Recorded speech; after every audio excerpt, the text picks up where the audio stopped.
What is globalization? Globalization is a situation where both physical and intangible borders are crossed and the world begins to work together.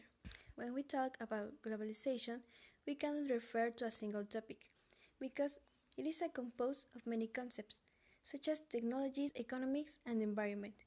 As a designer, my main field is technology, and globalization has undoubtedly caused the career to be in great demand, since now almost all information flows digitally, and the main tool for communication companies is the social networks. Speaking of the good things that globalization has brought, it has undoubtedly broken cultural borders. They have been able to share traditional customs, knowledge, and history. We have achieved many technological advances that previously seemed impossible, and the growth of companies is very noticeable.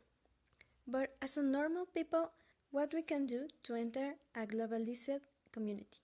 If we talk about a person who starts a new business and wants to enter a globalized business network, there are specific steps to follow. In order to enter the globalized community, first of all, we must know about our local environment, and in this way, find the right strategies to start a growth in the business or company. Once you know your local context, it's time to investigate. Where do you want to go? In the case of companies, what market do you want to access? Then you have to know how to sell an idea, either from ourselves. Then you have to know how to sell an idea. We must create a reputation and be able to be found by all those who look for something related to us.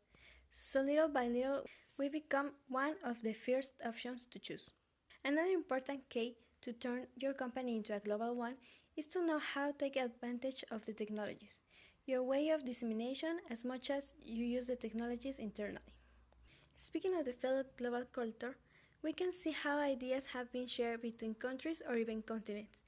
It is notorious when national holidays become international, and we are introduced ourselves in other traditions and customs. Thanks to the giant network that is internet, you just need to type some letters and you can find great information about any country of your choice. Likewise, thanks to the tendency to document trips by the YouTubers, you can transport to another area of the world from the screen of your cell phone. In technology, great advances have been made, such as the photographic capture of the black hole recently, all thanks to the contribution of several scientific centers distributed. Today, you can see scientific collaborators of different nationalities. Unfortunately, globalization does not only have good things, but there are also some consequences due to the human growth. It is important to say that globalization is not an issue of today. It is a process that humanity has taken over many years. The technological collaboration also has an important concern, everything related to the care and preservation of the environment, that, as we can see and feel, has suffered great damage over the last decades. This damage, according to scientists and researchers, in just few years could be irreversible. Let us put the problem in perspective.